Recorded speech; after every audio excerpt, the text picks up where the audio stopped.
Nosotros vamos a meditar en la palabra de Dios en ese momento. Vamos a preparar nuestros corazones, nuestras mentes para la adoración al Señor a través de la reflexión de su palabra. Estamos en la serie El caos interno de cada uno y hemos visto a lo largo de las semanas cómo Jesucristo en los encuentros registrados en Juan ha tratado de sanar el caos de nuestros corazones. El texto hoy día nos va a guiar a cómo ser libres de una fe tóxica. Cómo ser libres de una fe tóxica. Ya vamos a ver qué significa eso. El texto es de Juan capítulo 5, los versículos de 1 al 15, que dice lo siguiente. Acompáñenme en esa lectura. Algún tiempo después se celebraba una fiesta de los judíos y subió Jesús a Jerusalén.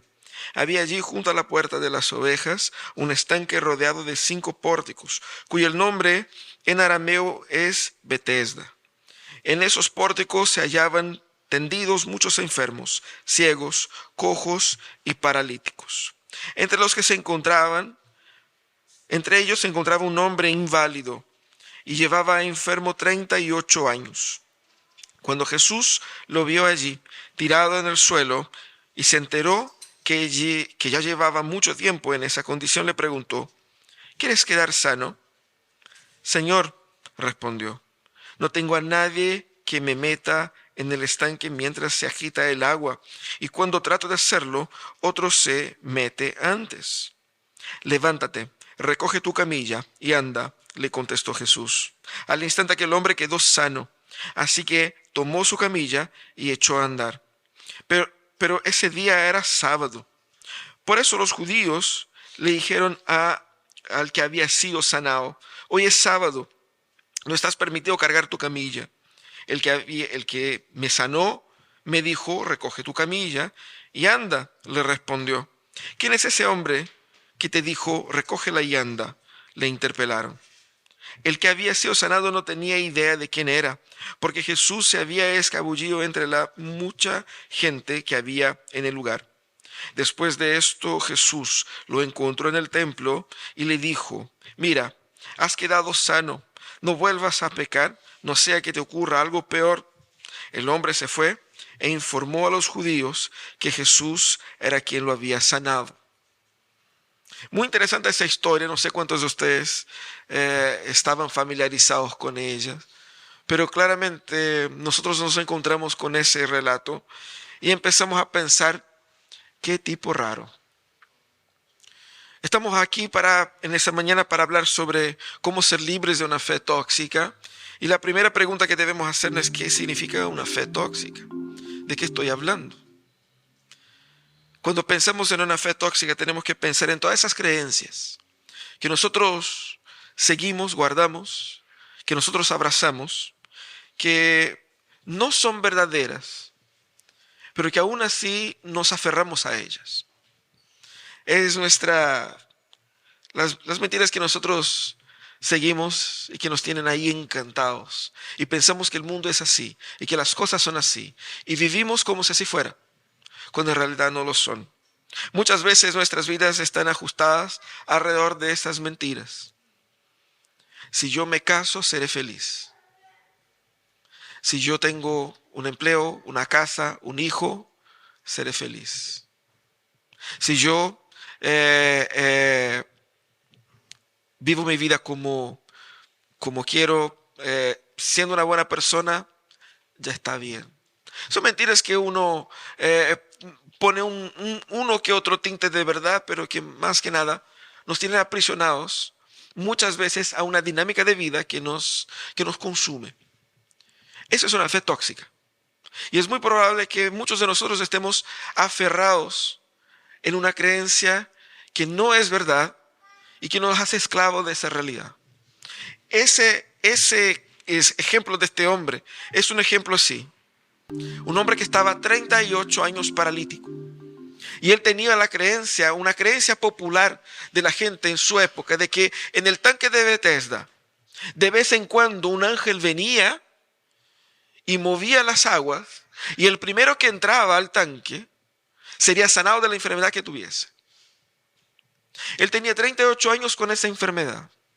Y no sabemos cuántos años estaba postrado ahí a la espera de que alguien lo metiera al tanque. Pero el problema es que, como él dijo, ni siquiera él tenía a alguien que lo metiera. No solamente él tenía una fe que era tóxica, pero él estaba en una situación totalmente rehén de esta circunstancia, en un caso grave, porque ni siquiera tenía las fuerzas o las estructuras para, dentro de ese marco de fe, sea cual sea, lograr su objetivo. Él estaba totalmente esclavizado en un pensamiento, en una cultura, en una forma de ser y de vivir, que lo tenía así, en la miseria. Jesús pasa por ahí y ve a ese hombre, y la idea es que Jesús no solamente entendió por su análisis, pero pudo percibir que ese hombre estaba ahí hace mucho tiempo. Y 38 años es mucho tiempo. Más que la vida de muchos de ustedes, ¿no? Es mucho tiempo. Pero ese es el poder de una fe tóxica. Te puede quedar atrapado ahí, sin poder salir, porque piensas que así es la vida. Y es en ese momento de profunda incapacidad, de profunda limitación, es que ese hombre se encuentra con Jesús. La historia de Jesús sanando ese paralítico en el tanque de Bethesda nos enseña que nosotros debemos tener en cuenta dos cosas para ser libres de la esclavitud de una fe tóxica. Dos cosas que quedan marcados aquí en ese texto, marcados en la historia de Jesús. Lo primero es que cuando nosotros vemos ese texto nos encontramos con ese hombre totalmente rehén de su condición, rehén de su situación. Y Jesucristo confronta a ese hombre positivamente. ¿Quieres ser sano? ¿Quieres ser salvo? No. ¿Quieres ser sano? ¿Quieres recuperar tu salud? Y es interesante porque el hombre no responde que sí. Él no dijo, sí, quiero, sáname. No. Él no pide ser sanado por Jesús. Él no sabía quién era. El hombre simplemente relata su impotencia. Quizás en un aire de frustración, pero lo que le está diciendo es, yo quisiera, pero no puedo. Y es ahí donde Jesús muestra su poder. ¿Y por qué debemos reencontrarnos con el poder de Jesús? Porque piense por un minuto. Nosotros no creemos en Jesús porque Jesús es bonito. No creemos en Jesús porque Jesús es bacán. No creemos en Jesús porque Jesús es buena onda. Creemos en Jesús porque Jesús tiene poder para cambiar nuestra realidad. Es esencialmente la razón por la que creemos en Él. Por medio de su poder, Él muestra quién es Él. Por medio de su poder, Él revela su verdadera identidad. Por eso que Jesús hacía tantos milagros. ¿Por qué? Para revelar quién era Él. Y eso es lo que importa. Jesús puede transformar la realidad. Y eso es lo que le está haciendo acá. Ese hombre sí tenía fe de que de cierta manera esa agua en el tanque pudiera sanarlo de alguna manera. Y pese a tener mucha fe en ese proceso, él no siquiera tenía las condiciones de salir con la suya ahí en ese tipo de situación. Él creía que esa situación en la que él estaba era la única situación posible para él. Él no veía otra posibilidad. No había otro tratamiento. No había otra alternativa. Era únicamente estar ahí esperando que de alguna forma, cuando el ángel se volviera, alguien lo tirara allá. Él se encuentra con Jesús. Y en ese encuentro con Jesús, Jesús le hace una pregunta y parece una pregunta obvia. Pero no creo que sea tan obvia así. Claramente que el hombre quería ser sanado, por eso estaba ahí. ¿Cierto? Imagínate, una persona que está ahí, en esas condiciones, esperando ser sanado, por eso estaba ahí, y alguien le pregunta, ¿quieres ser sanado? No, si hago eso por diversión. Es que me gusta estar aquí. Veo a mis amigos. Obvio que él quería ser sanado. Y yo creo que la respuesta del hombre muestra un poco esa, obvio. Quizás él esperaba, me imagino, el hombre, que Jesús le dijera, bueno, hagamos entonces un plan aquí para que vamos a estar aquí contigo. Cuando se muevan las aguas te tiramos, ¿te parece? Ese era un buenísimo plan. Y de hecho esa era quizás la esperanza de muchos ahí. Y quizás esa sea como dentro de nuestra fe tóxica, la solución que esperamos, que es siempre una solución parche.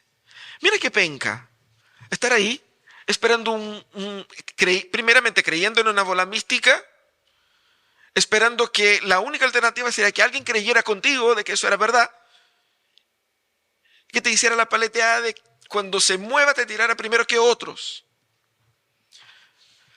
¡Qué locura!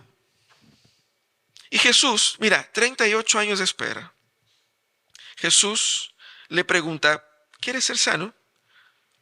La intención de Jesús era, ¿qué realmente esperas? ¿Dónde está tu corazón? ¿En qué depositas la esperanza de tu sanidad?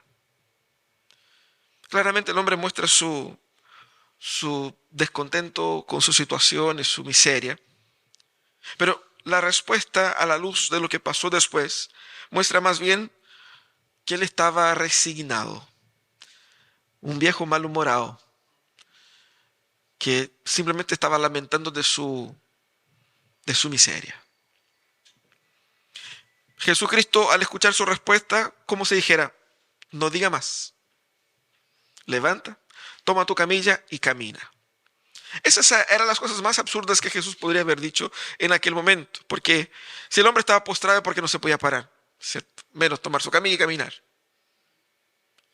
Pero Jesús interrumpe 38 años de miseria, de parálisis, de vergüenza, de humillación, solamente con su palabra. No hubo un ritual. Jesús no hizo un rezo místico. Jesús no le pasó nada en el cuerpo del hombre. Jesús no le hizo un tratamiento. Jesús ni siquiera le pidió, mira, tienes que hacer tal cosa. Ni siquiera tienes que creer. Es así manifestado el poder de Jesús. No tienes que creer para ser sano. El poder de Jesús es tan autosuficiente que simplemente con su palabra cambió toda la vida de ese hombre. Por eso mismo, al instante, ese hombre fue sanado. Ahora, la manifestación de Jesús se muestra en ese evento claramente por su palabra, por su instantaneidad y sin exigir ninguna contraparte, nada. Siempre hemos pensado que si creemos, Dios nos bendice. Si hacemos, Dios nos da. Si el Señor no necesita nada para hacer lo que Él quiere hacer. Y eso es lo que Él está mostrando acá. Yo soy poderoso de por sí. Y mi poder no es condicionado a la fe ajena. Claramente ese encuentro con el poder fue transformador en la vida de ese hombre. Hasta un cierto nivel solamente, como vamos a ver. Pero efectivamente ese hombre se pudo parar. Yo no sé ustedes, a veces nos pasa cuando pasamos mucho tiempo en el baño y que cuando salimos las piernas están así como medio frágiles, ¿no? Se lo digo, se lo dejo ahí. Imagínate 38 años postrado. Es difícil, ¿no? Es difícil. Pero el hombre no solamente se para, como también tuvo la energía, la capacidad, la fortaleza de tomar su camilla. Parece muy común. Pero cualquier persona que tenga un problema en la rodilla y en la pierna, flexionarla para arrastrar algo, enrollar la camilla, que era hecho de paja, pensamos que era como, uno piensa que son esas camillas así como de yoga, ¿cierto? Es así, blandita, livianita. No, era de paja, era medio contundente, medio resistente, medio pesado. Y enrollarla no era una tarea fácil, ni siquiera para una persona más o menos ahí, más o menos en forma, más o menos bien. Exigía que tuviese fuerza en los miembros inferiores para hacerlo, equilibrio, fuerza en los miembros superiores para poder hacerlo. Él lo hace y él lo toma y sale caminando, cargando con su camilla, mostrando que está absolutamente y plenamente sano. Y es impactante la transformación de este hombre. Jesucristo, al mostrar su poder en ese momento, dejó en ridículo la teoría de que el tanque de Bethesda te va a sanar. ¿Quién sana aquí soy yo? De la misma manera que el encuentro con el poder de Jesús deja en ridículo todas las creencias que nosotros tenemos del poder en otros lados. Y nosotros podemos estar como ese hombre. Y nuestro tanque de Bethesda puede ser la ciencia. Porque hoy día es así. Basta que alguien diga, estudios indican que complete como quiera, y la gente, entonces es así. Porque estamos tan cegados por ese concepto de mundo que hacemos con que la Biblia tenga que calzar con lo que diga la ciencia, sea lo que sea. Quizás nuestro tanque de Bethesda es ese pensamiento de que necesito, para ser una persona realizada, necesito tener tales y tales bienes de consumo. Necesito de tal y tal carrera, necesito de tal y tal logro, necesito casarme, tener hijos, tener un auto, tener una casa, para ser realizado, para ser feliz. Quizás eso sea nuestro tanque de Bethesda. Y quizás estamos viviendo nuestras vidas para eso. Y quizás estamos utilizando a Dios para que nos ayude a realizar aquello que nosotros queremos, porque pensamos que eso es la meta de la vida. Jesucristo con su poder viene a destruir nuestros ídolos, nuestros tanques de Bethesda, para mostrar que solo Él tiene poder para sanarnos. Nosotros necesitamos reencontrarnos con un Jesús poderoso, no solamente con un Jesús buena onda, con un Jesús paz y amor, con un Jesús pobrecito que murió por ti, que pobrecito, dale atención a Jesús. Jesús es inmensamente poderoso. Con su palabra Él controla el viento, Él controla las olas y Él te saca del más hondo abismo. Es con ese Jesús que estamos lidiando.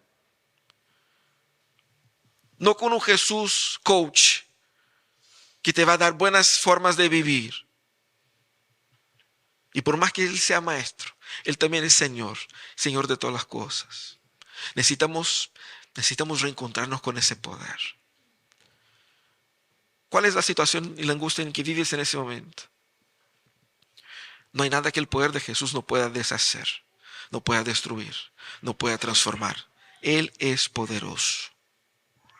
Necesitamos reencontrarnos con Él. Él dice al hombre, levanta, toma tus cosas y camina. Y el hombre lo hizo.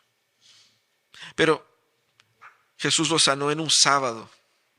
Y sábado era un día donde los judíos no podían hacer nada.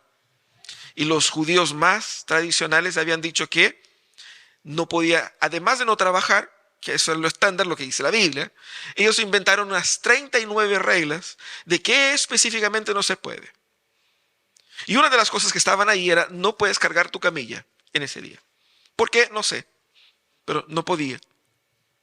Y ahí donde nos encontramos con el otro aspecto de la historia. Qué maravilloso, el hombre fue sanado. ¿Cuál sería su reacción? Agradecido hasta el último pelo de la cabeza. O sea, ¿qué más? ¿Cierto? ¿Qué transformación? Porque el volver a caminar no solamente era una sanidad física, pero una restauración de la dignidad de ese hombre de toda la sociedad. Él podría ahora entrar en el templo, porque antes, como cojo, no se le permitía la entrada. Él podía adorar como los demás judíos, él podía trabajar, él podía tener la libertad de ir donde quisiera sin que alguien lo estuviera cargando. Ya no más tenía que esperar botado miserablemente, viviendo de limosna en un tanque como vivió toda su vida. Él era libre. Con toda esa libertad, los judíos encuentran a ese hombre cargando la camilla, no sabían la historia. Le preguntan, oye, eso no se puede. No puede hacer eso. Y el hombre dijo, no, yo no sé nada. Fue un tipo que me sanó y me dijo, toma, y camina y lleva. Y yo, qué bárbaro, así, ¿cómo puede ser esto? Al primer momento le tiró Jesús por debajo del bus. Qué mal. ¿Cómo lo puede así como con tanta rapidez dar vuelta?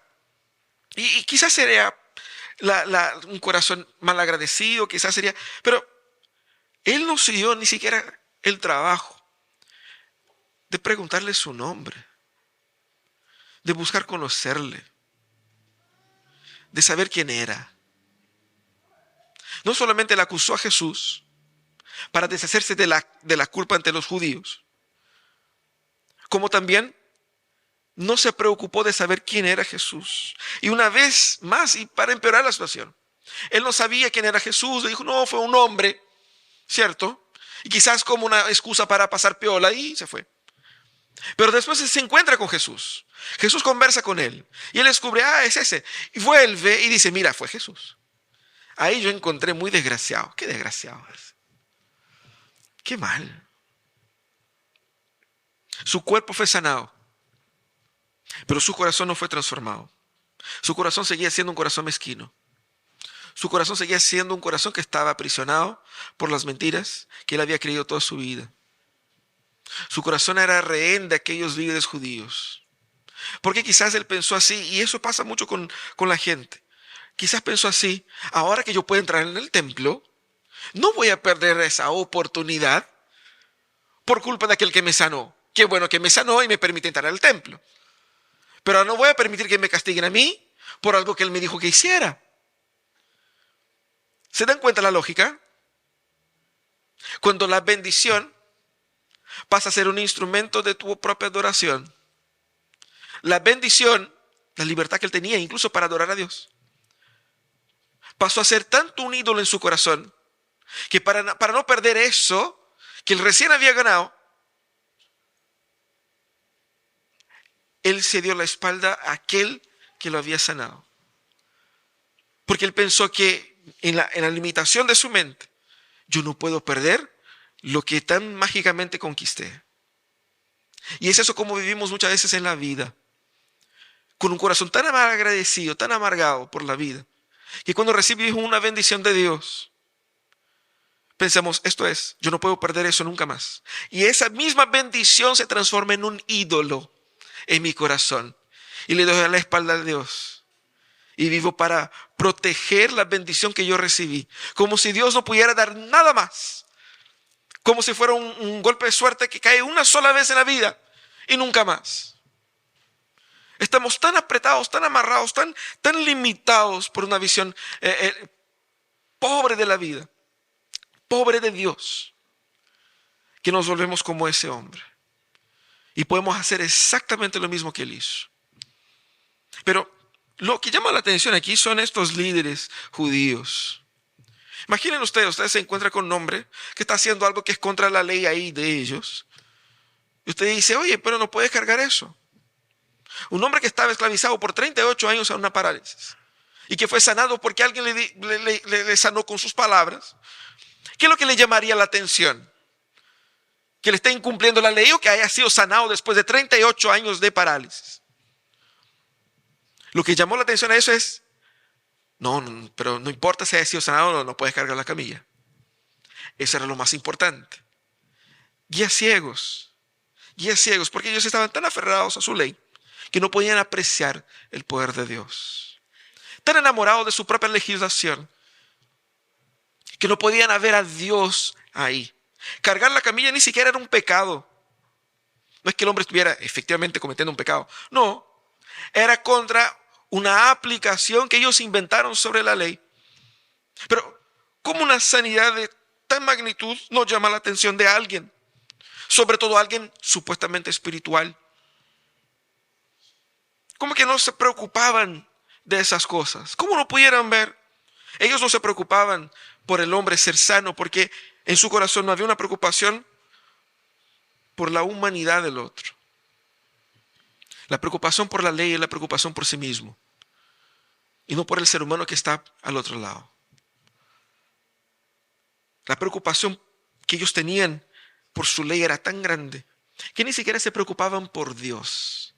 Ellos no estaban preocupados de Dios, ellos estaban preocupados de sí mismos y de su misma cultura y de sus mismas reglas, porque el establecer esas reglas hasta el último aspecto les daba control, les daba poder, les daba autoridad, les daba identidad. Ellos estaban enamorados del poder que la autoridad de establecer esas reglas les daba y no podían ver ni a Dios ni al prójimo.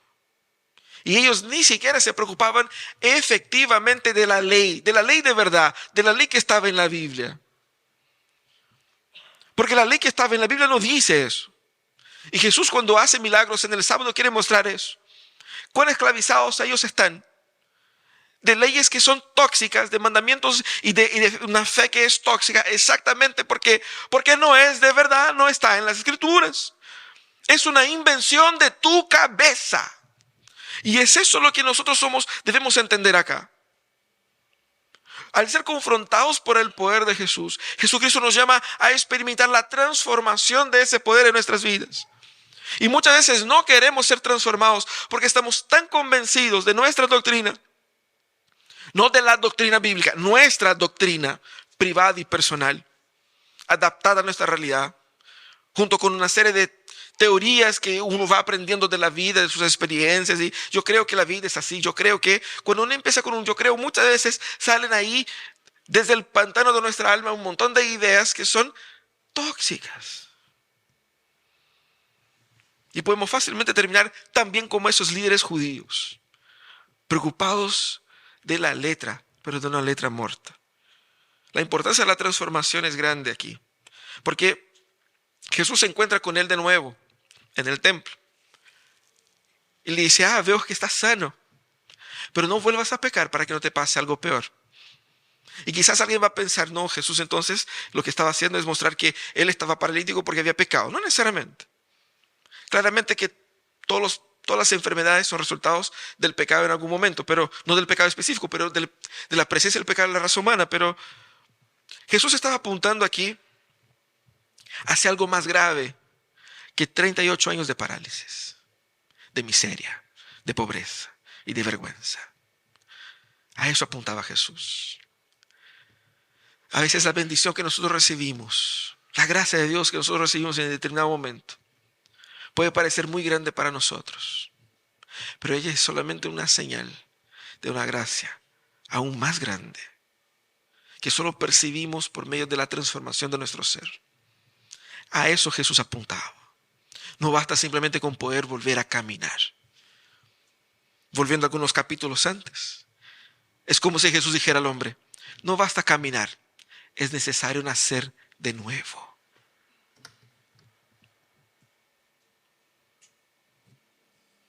Jesús quería con ese milagro destacar que la gracia de la sanidad debe conducirnos a una nueva vida, a un cambio de vida, a un cambio real, a una vida en santidad.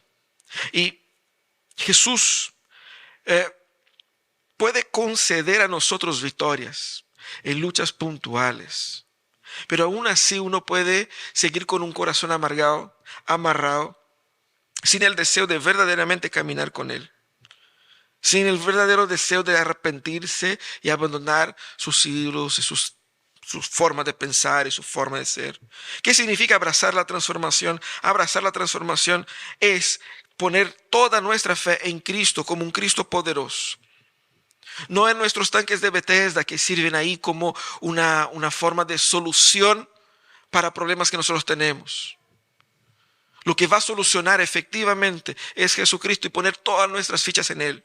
Porque Él es absolutamente poderoso. No es nuestra fuerza, no es nuestra determinación, no es nuestro empeño, no es el amor de nuestra familia, no es el cariño de los hermanos, no es el orden de la sociedad, no es un cambio de gobierno. No, todo lo que se puede cambiar solo cambia efectivamente por medio del poder de Jesucristo. Ahí deben estar nuestras fichas.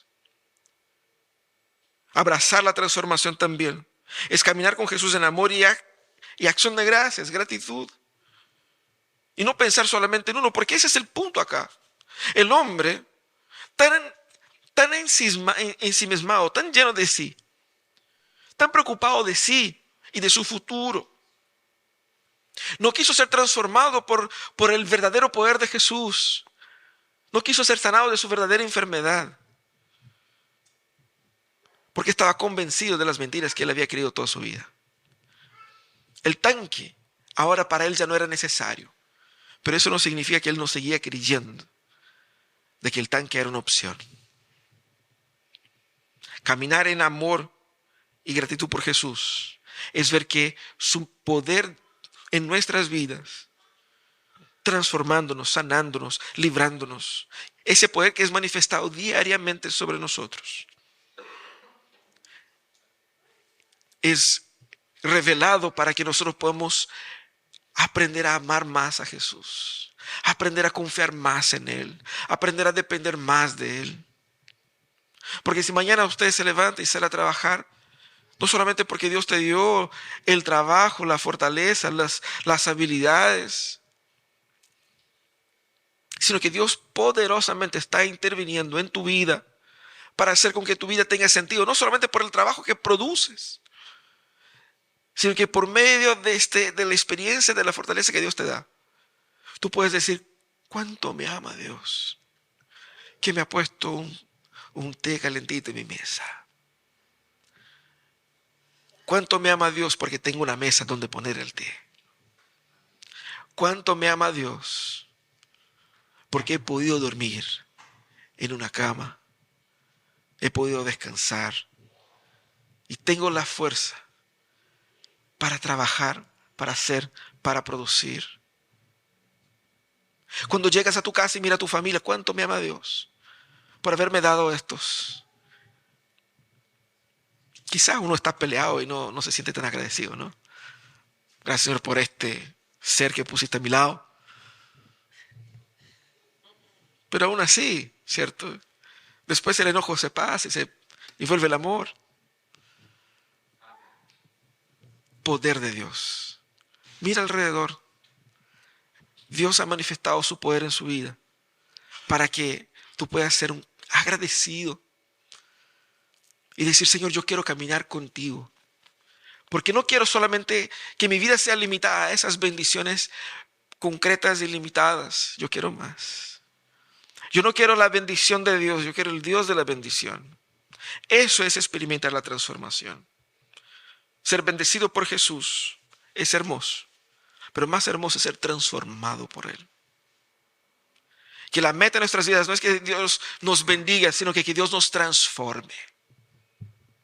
Porque no solamente ese hombre no debiera querer seguir siendo el paralítico que fue por toda su vida, pero la meta debiera ser, él no quisiera ser el hombre que aún no siendo paralítico, seguía siendo un miserable.